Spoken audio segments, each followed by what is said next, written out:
నమస్తే, welcome to స్వతంత్ర news. ముందుగా హెడ్లైన్స్ చూద్దాం. క్లిష్టంగా మారిన ఏపీ కేబినెట్ కూర్పు, పవన్ కు డిప్యూటీ సీఎం పదవి అంటూ ప్రచారం.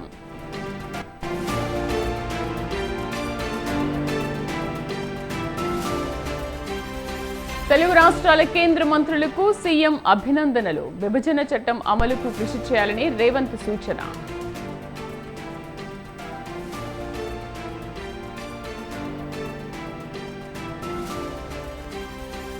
అమరావతి రాజధాని పనులకు త్వరలోనే శ్రీకారం, నిలిచిపోయిన నిర్మాణాలపై నిపుణులతో ప్రభుత్వం సర్వే.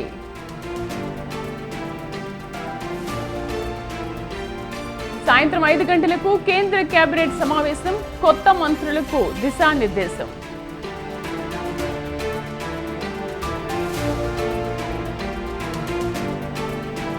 నేడు Bangladesh versus south Africa, New York వేదికగా రాత్రి 8 గంటలకు మ్యాచ్.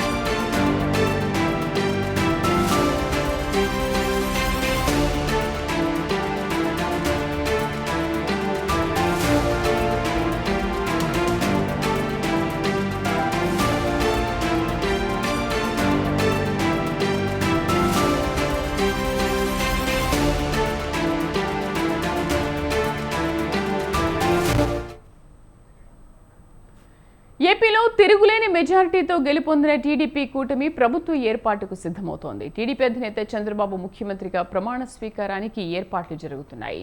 అయితే మంత్రులుగా ఎవరు ఉండబోతున్నారు, మంత్రివర్గ కూర్పు ఎలా ఉండబోతోంది, ఇప్పుడు దీనిపైనే అంతా చర్చ జరుగుతోంది. కూటమిలో ఉన్న జనసేన, బీజేపీకి కేబినెట్లో ఎన్ని పదవులు ఇస్తారు, ఎవరు ఏం తీసుకుంటారనే దానిపై ఆసక్తికరంగా మారింది.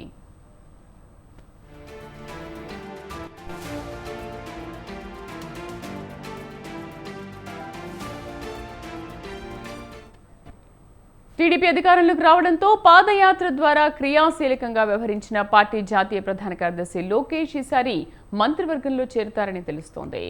21కి 21 స్థానాలను గెలుచుకున్న జనసేన ప్రభుత్వంలో ఎలాంటి పాత్ర పోషించబోతోంది? అసాధారణ సంఖ్యలో సీట్లతో, భారీ మెజార్టీలతో ప్రజలు అధికారం కట్టబెట్టిన నేపథ్యంలో ఈసారి ఎలాంటి మొహమాటాలకు పోకుండా క్లీన్ ఇమేజ్ ఉన్న వారిపై వైపు చంద్రబాబు మొగ్గు చూపే అవకాశం ఉందని అంచనా. కొంతకాలంగా పార్టీలో యువతకు, బలహీన వర్గాలకు ప్రాధాన్యం పెరుగుతోంది.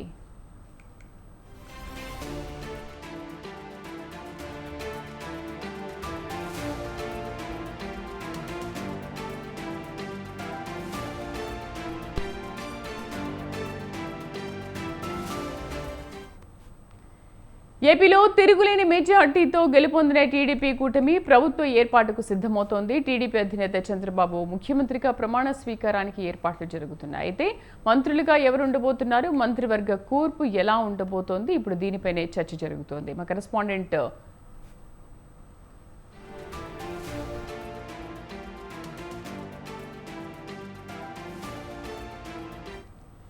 దీనికి సంబంధించి పూర్తి సమాచారం మా కరెస్పాండెంట్ నవీన్ రాజ్ అందిస్తారు. నవీన్ రాజ్, కేబినెట్ సమావేశ వివరాలేంటి, ఎలా ఉండబోతోంది, ఎవరెవరికి బెర్తులు కన్ఫర్మ్ అయ్యే అవకాశం ఉంది? శ్రీదేవి, ఏదైతే ఉమ్మడి తూర్పుగోదావరి జిల్లాలో అయితే కనుక కూటమి అభ్యర్థులు అయితే ఘన విజయం సాధించారు. అసలు పూర్తిగా 19 స్థానాలను కూడా ఈ కూటమి అభ్యర్థులు అయితే భారీ మెజార్టీతో గెలుపొందిన నేపథ్యంలో ఉమ్మడి తూర్పుగోదావరి జిల్లా నుంచి చూస్తే కనుక సామాజిక పొందికల నేపథ్యంలో అటు ఎస్సీలకి, ఇటు బీసీలకి, ఓసీలకి కూడా సమ ప్రాతినిధ్యం కల్పించేందుకైతే కనుక చంద్రబాబు నాయుడు అలాగే పవన్ కళ్యాణ్ ఇద్దరు కూడా ఈ మంత్రివర్గ కూర్పునైతే చేస్తున్నట్లుగా అయితే తెలుస్తుంది. అంటే ప్రధానంగా చూస్తే ఈ జిల్లాలో ఏ పార్టీ అయితే విజయం సాధిస్తుందో ఆ పార్టీ అధికారంలోకి వస్తుందనే నేపథ్యంలో ఈ తూర్పు గోదావరికి అయితే కనుక అన్ని రాజకీయ పార్టీలు కూడా ప్రాధాన్యత ఇస్తూ ఉంటాయి.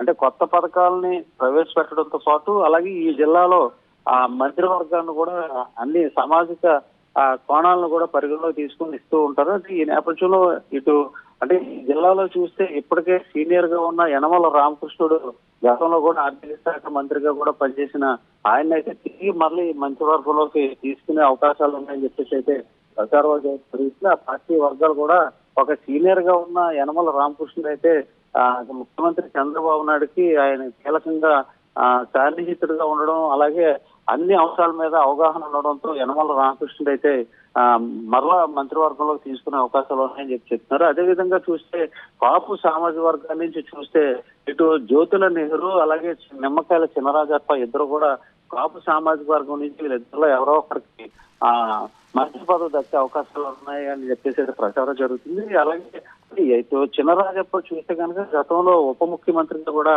ఆయన పనిచేశారు.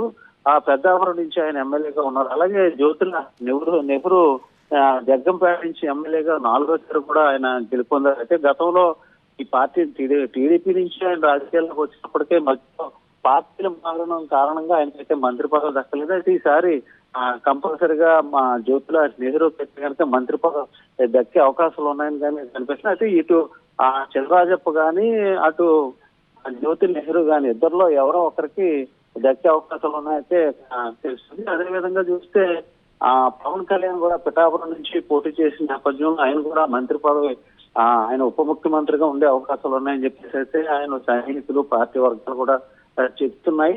అయితే అలాగే కోనసీమకు సంబంధించి కూడా ఇటు ఇచ్చాపత్తుల ఆనందరావు అమలాపురం ఎమ్మెల్యే ఎవరైతే ఉన్నారో ఆయన కూడా ఈ మంత్రి పదవి రేస్ లో ఉన్నట్టుగా అయితే తెలుస్తుంది. అంటే ఎస్సీ సామాజిక వర్గం నుంచి అయితే కనుక అటు కాంగ్రెస్ పార్టీ అధికారంలోకి వచ్చినప్పుడల్లా అటు ఆ కోనసీమ నుంచి ఎస్సీ వర్గానికి సంబంధించి మంత్రి పదవి అయితే ఇచ్చే ఆనవాయితీ ఉంది. అయితే టీడీపీలో ఇంతవరకు ఆనవాయితీ లేదు. ఇప్పుడు ఎస్సీ వర్గాల్ని దగ్గర తెచ్చుకునే నేపథ్యంలో ఆనందరావుకి దక్కే అవకాశాలు ఉన్నాయని చెప్తుంది. అదేవిధంగా రాజోల్ నుంచి జనసేన పార్టీ నుంచి నెగ్గిన వరప్రసాద్ ఆయన ఐఆర్ఎస్ అధికారి, ఆయనకు కూడా మంత్రి పదవి దక్కే అవకాశాలు ఉన్నాయని చెప్తున్నారు. అంటే జనసేన నుంచి పవన్ కళ్యాణ్ ఆయనకి మంత్రి పదవి కోసం ఒత్తిడి చేసే అవకాశాలు ఉన్నట్లుగైతే తెలుస్తుంది. అదే విధంగా రాజమండ్రి నుంచి కూడా గోరస్ల బుచ్చి చౌదరి సీనియర్ గా ఉన్నారు. ఆయనకి తప్పనిసరిగా రాజమండ్రి నుంచి మంత్రి పదవి దక్కే అవకాశాలు అయితే ఉన్నట్లు ఇదే. నవీన్ రాజ్ అయితే 21కి 21 జనసేన క్లీన్ స్వీప్ చేసిన నేపథ్యంలో జనసేన నుంచి మాకు ఈ పదవిలు కావాలి అని చెప్పి ఏమైనా జనసేన అడిగే అవకాశాలు కనిపిస్తున్నాయా?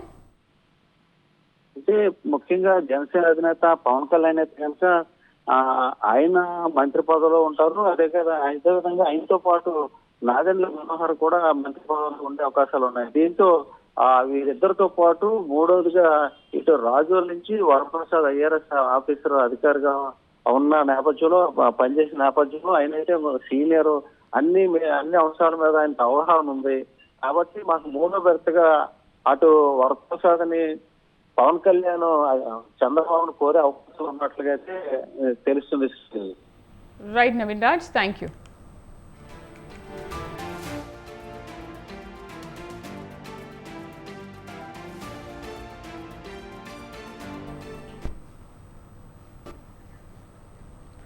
తెలంగాణ బీజేపీలో కీలక మార్పులు చోటు చేసుకున్నాయి. పార్టీ రాష్ట్ర అధ్యక్షుడిగా ఈటెల రాజేందర్ను నియమించనున్నారు. ప్రస్తుత అధ్యక్షుడు కిషన్ రెడ్డి, బండి సంజయ్లకు కేంద్ర మంత్రివర్గంలో స్థానం దక్కడంతో రాష్ట్ర పార్టీలో కీలక మార్పులు చేయాలని పార్టీ అగ్రనాయకత్వం భావిస్తోంది. కిషన్ రెడ్డి ఇప్పటికే రాష్ట్ర అధ్యక్షుడిగా వ్యవహరిస్తున్నారు. బీజేపీలో ఒక్కరికి 2 పదవులు అనేది చాలా తక్కువ సందర్భాల్లోనే ఉంటుందని, కిషన్ రెడ్డి స్థానంలో పార్టీకి కొత్త అధ్యక్షుడిని నియమించవచ్చని ప్రచారం జరుగుతోంది.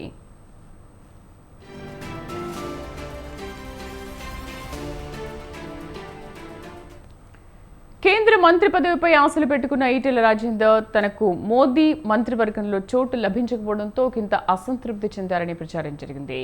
ఈటెల రాజేందర్ తాజాగా జరిగిన లోక్సభ ఎన్నికల్లో దేశంలోనే అతిపెద్దదైన లోక్సభ నియోజకవర్గం మల్కాజ్గిరి నుంచి బరిలో దిగి 3 లక్షలకు పైగా భారీ మెజార్టీతో గెలిచారు. అయితే మాస్ లీడర్ అయిన ఈటెలకు ఈసారి మోదీ కేబినెట్లో ఛాన్స్ ఇస్తారని అంతా అనుకున్నా అది జరగలేదు. ఈ క్రమంలో వచ్చే అసెంబ్లీ ఎన్నికల్లో తెలంగాణలో బీజేపీని అధికారంలోకి తీసుకొచ్చేందుకు ఇప్పటి నుంచే పావులు కదుపుతోందన్న హైకమాండ్ పార్టీ బాధ్యతలను ఈటెలకు అప్పగించనున్నారు.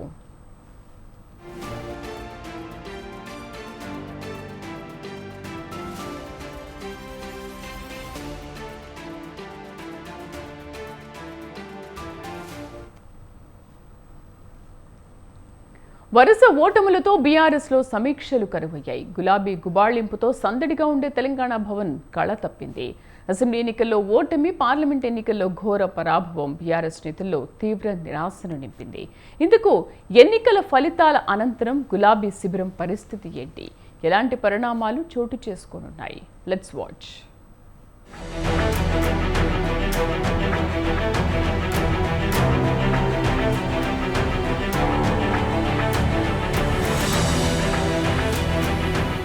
బండ్లు ఓడలవుతాయి, ఓడలు బండ్లవుతాయన్న సామెత సరిగ్గా బీఆర్ఎస్ కి సూట్ అవుతుంది. గత 10 ఏళ్లుగా కలకలలాడిన గులాబీ వనం ఒక్కసారిగా వాడిపోయింది. కాంగ్రెస్ అధికార బలంతో కోలుకోలేని దెబ్బ కొట్టడంతో గడ్డు పరిస్థితులను ఎదుర్కొంటోంది. అసెంబ్లీ, పార్లమెంట్ వరుస ఓటములు వెంటాడడంతో క్యాడర్ డీలా పడింది. మరోపక్క పార్టీ అగ్రనేతలు అంటీముట్టనట్టుగా వ్యవహరించడం మరింత అసంతృప్తిని కలిగిస్తుంది. ప్రస్తుత పరిస్థితులపై నోరు మెదపకుండా మౌనం వహించడం, భవిష్యత్తు కార్యాచరణపై సమీక్షలు లేకపోవడంతో గులాబీ శ్రేణుల్లో నిస్తేజం అలుముకుంది. పార్లమెంట్ ఎన్నికల సమయంలో 3 ఎమ్మెల్యేలు వలస బాట పట్టగా ప్రస్తుత పరిస్థితులతో మరికొందరు ఎమ్మెల్యేలు కూడా అదే బాట పట్టే యోచనలో ఉన్నట్టు తెలుస్తోంది.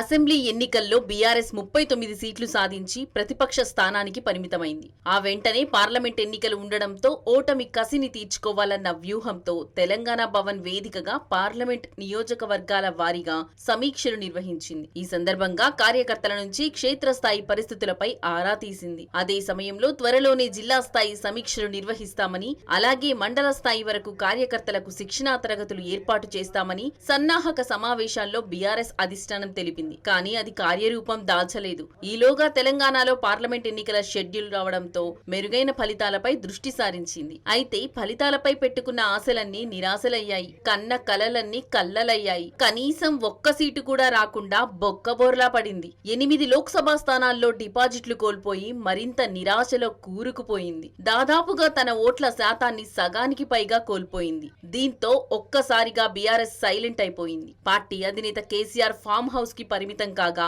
వర్కింగ్ ప్రెసిడెంట్ కేటీఆర్ ఓటమిపై ట్వీట్లతో కాలం వెల్లదీస్తున్నారు. దీంతో సమీక్షలు, సమావేశాలు లేక గులాబీ శ్రేణుల సందడి కరువైంది. తెలంగాణ భవన్ కల తప్పింది. ముఖ్య నేతలెవరూ తెలంగాణ భవన్ కు రాకపోవడంతో కార్యకర్తలు సైతం ఆ వైపు కనిపించడం లేదన్న చర్చ సాగుతోంది.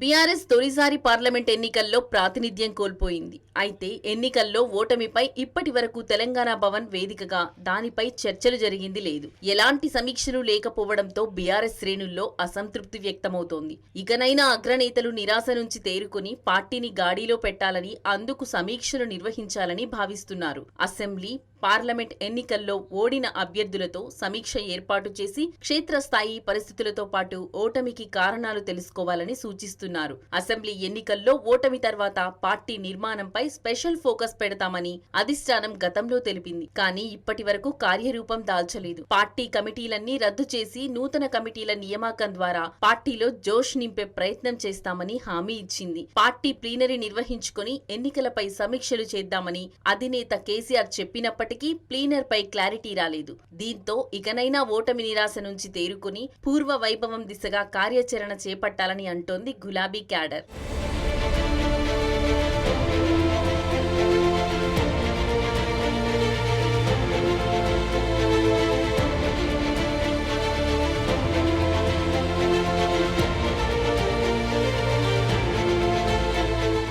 పార్టీ అధికారంలో ఉన్నా లేకపోయినా కార్యకర్తలతో సందడిగా ఉండాల్సిన బీఆర్ఎస్ కార్యాలయం వరుస ఓటములతో బోసిపోయింది. గులాబీ శ్రేణుల కోలాహలం లేక కల తప్పింది. మరోవైపు బీఆర్ఎస్ అగ్రనేతలు సైతం తెలంగాణ భవన్ కి దూరంగా ఉంటున్నారు. మరి రాష్ట్రంలో 10 ఏళ్లు అధికారంలో ఉన్న గులాబీ పార్టీ తిరిగి పూర్వ వైభవం సాధిస్తుందా? ఎప్పటిలాగా తెలంగాణ భవన్ కలకలలాడుతుందా? అంటే మున్ముందు ఎలాంటి పరిణామాలు చోటు చేసుకుంటాయో వేచి చూడాలి మరి.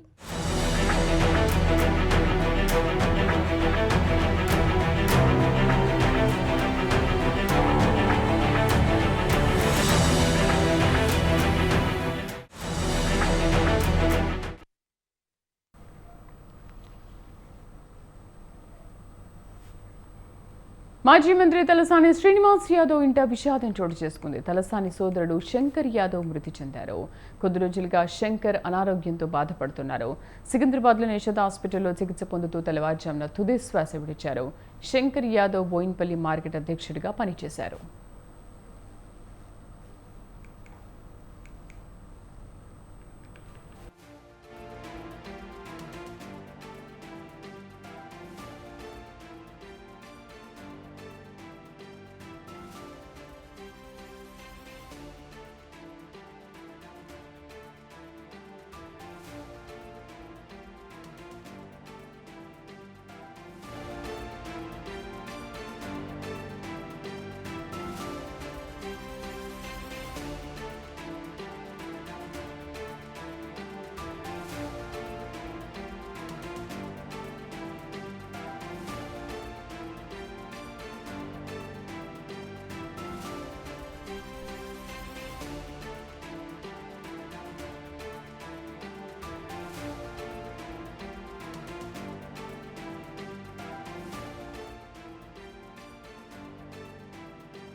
ఏపీలో స్కూల్స్ ఒకరోజు ఆలస్యంగా తెరుచుకోనున్నాయి. ప్రభుత్వం స్కూల్ వేసవి సెలవులు పొడిగించింది. జూన్ 12న పాఠశాలలు రీఓపెన్ చేయాల్సి ఉండగా జూన్ 13న ఓపెన్ చేయాలని విద్యాశాఖ నిర్ణయించింది. జూన్ 12న ముఖ్యమంత్రిగా చంద్రబాబు ప్రమాణ స్వీకారం ఉండడంతో పాఠశాలలకు వేసవి సెలవులను పొడిగించింది. దీంతో జూన్ 13న పాఠశాలలు తెరవనున్నారు.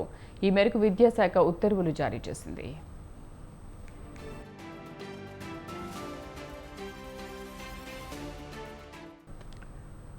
ప్రతి ఏడాది జూన్ 11 వరకు వేసవి సెలవులు ఉంటాయి. జూన్ 12న పాఠశాలలు పునః ప్రారంభమవుతాయి.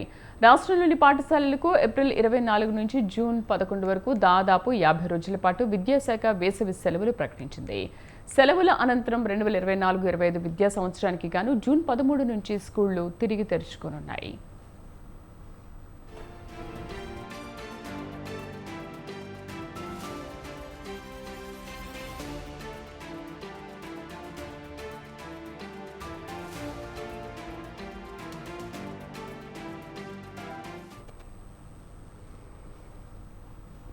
ములుగు జిల్లా ఏటూరు నాగారం పోలీస్ స్టేషన్ పరిధిలో సీఐ మండలరాజు వాహనాల తనిఖీలు చేశారు.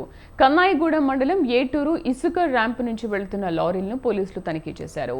లారీల బరువును వెయింగ్ బ్రిడ్జి వద్ద తనిఖీ చేయగా 5 లారీలు అధిక బరువు ఉండడాన్ని గుర్తించారు. 5 లారీలను పోలీస్ స్టేషన్కు తరలించి పోలీసులు కేసు నమోదు చేశారు. ఇప్పటికైనా సంబంధిత యాజమాన్యాలు ఇలాంటి అవకతవకలకు పాల్పడకుండా ఉండాలని సీఐ మండలరాజు తెలిపారు.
రైట్, కాసేపట్లో ప్రధానిగా నరేంద్ర మోదీ బాధ్యతలు చేపట్టనున్నారు. ఇందుకోసం ఆయన ప్రధాని కార్యాలయానికి చేరుకున్నారు.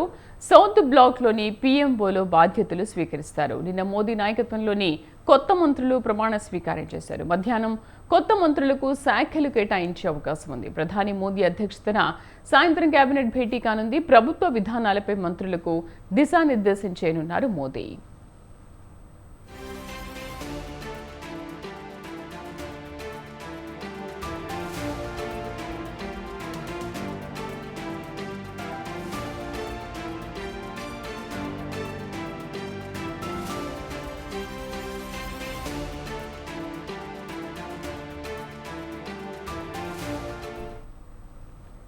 కాసేపట్లో ప్రధానిగా మోదీ బాధ్యతలు చేపట్టనున్నారు. ఇందుకోసం ఆయన ప్రధాని కార్యాలయానికి చేరుకున్నారు. సౌత్ బ్లాక్లోని పీఎంఓలో బాధ్యతలు స్వీకరిస్తారు.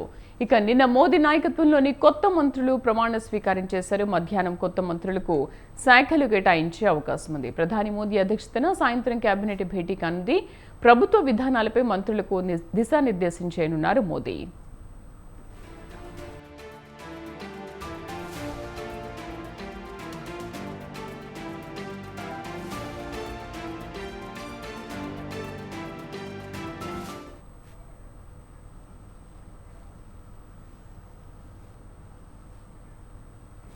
జమ్మూ కాశ్మీర్లో ఉగ్రవాదులు దారుణానికి పాల్పడ్డారు. యాత్రికులతో వెళ్తున్న బస్సుపై కాల్పులకు తెగపడ్డారు.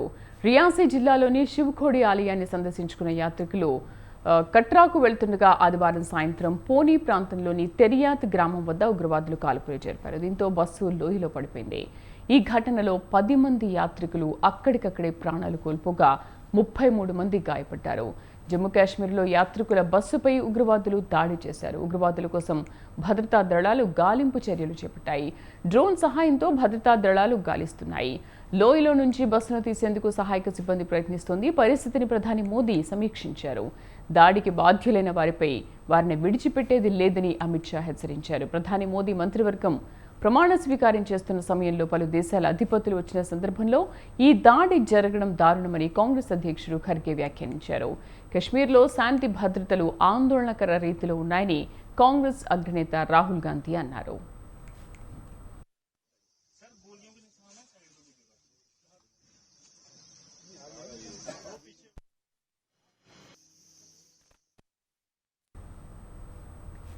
గత కొద్ది రోజులుగా భారీగా పెరుగుతూ దూసుకెళ్లిన పసిడి ధరలు భారీగా పడిపోయాయి. ఇవాళ ఎలాంటి మార్పు లేకుండా స్థిరంగా కొనసాగుతున్నాయి.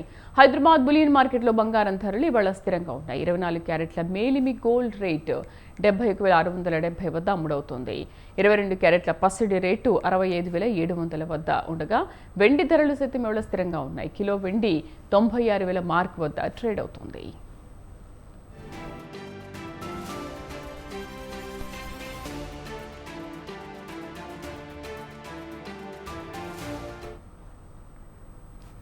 న్యూయార్క్ నాసౌ కౌంటీ స్టేడియం వేదికగా జరిగిన మ్యాచ్లో పాకిస్తాన్పై భారత్ విజయం సాధించింది. చివరి వరకు ఉత్కంఠభరితంగా సాగిన ఈ మ్యాచ్లో 6 పరుగుల తేడాతో భారత్ గెలుపొందింది. పాకిస్తాన్ బ్యాటర్లు తడబడ్డంతో భారత బౌలర్లు అద్భుతంగా రాణించడంతో టీమిండియాను విజయం వరించింది.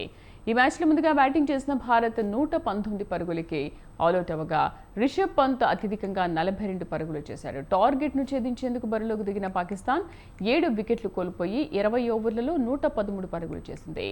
డాట్ బాల్స్ ఎక్కువ ఆడడం వెంటనే వికెట్లు కోల్పోవడంతో పాకిస్తాన్ ఓటమిని చవిచూసింది. T20 వరల్డ్ కప్లో భారత్ వరుసగా రెండోసారి గెలవగా ఆడిన రెండింటిలోనూ పాకిస్తాన్ ఓటమి పాలైంది.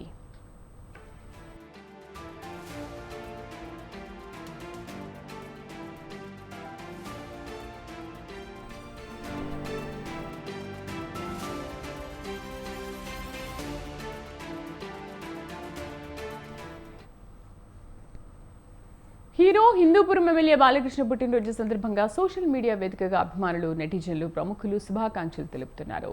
అభిమానులు ప్రత్యేక పూజలు చేస్తున్నారు. ప్రస్తుతం బాలయ్య అటు సినిమాల్లోనూ ఇటు రాజకీయాల్లోనూ దూసుకుపోతున్నారు. ఇటీవల హ్యాట్రిక్ ఎమ్మెల్యేగా గెలవడంతో అభిమానులు శుభాకాంక్షలు చెబుతూ సెలబ్రేషన్స్ చేస్తున్నారు.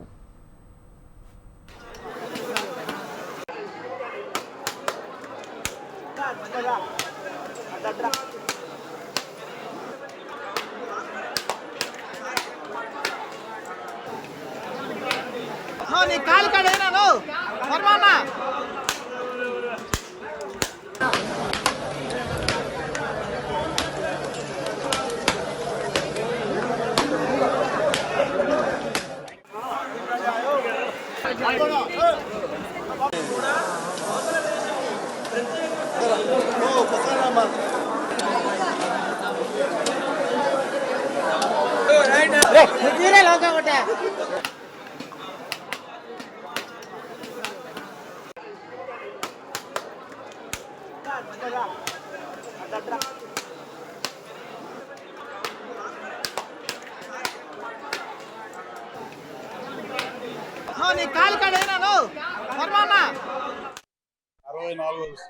జన్మదిన సందర్భంగా ప్రతి ఏడాది తిరుమలలో చేస్తున్నటువంటి కార్యక్రమంగా ఈ రోజు ఆయనకి పుట్టినరోజు సందర్భంగా 664 కొబ్బరికాయలు కొట్టి కర్పూరం హారతి ఇచ్చి బేడి ఆంజనేయ స్వామి వారికి అర్చనలు చేయించి ఆయన ఆయుర ఆరోగ్యాలతో సుఖశాంతులతో ఉండాలని, అదే విధంగా ఈ తెలుగు ప్రజలందరికీ కూడా ఆయనకి ఎన్నో సేవలు అందిస్తున్నారు కాబట్టి ఆయనకి మంచి భవిష్యత్తు అలాగే మంచి ఆరోగ్యం ప్రసాదించి ఆయన నిండు నూరేళ్ళు ఉండే విధంగా తెలుగు ప్రజలందరినీ కూడా ఆదరించే భవిష్యత్తు ఆయనకు ప్రసాదించాలని ఆ వెంకటేశ్వర స్వామిని ప్రార్థిస్తూ కోరుకుంటున్నాం.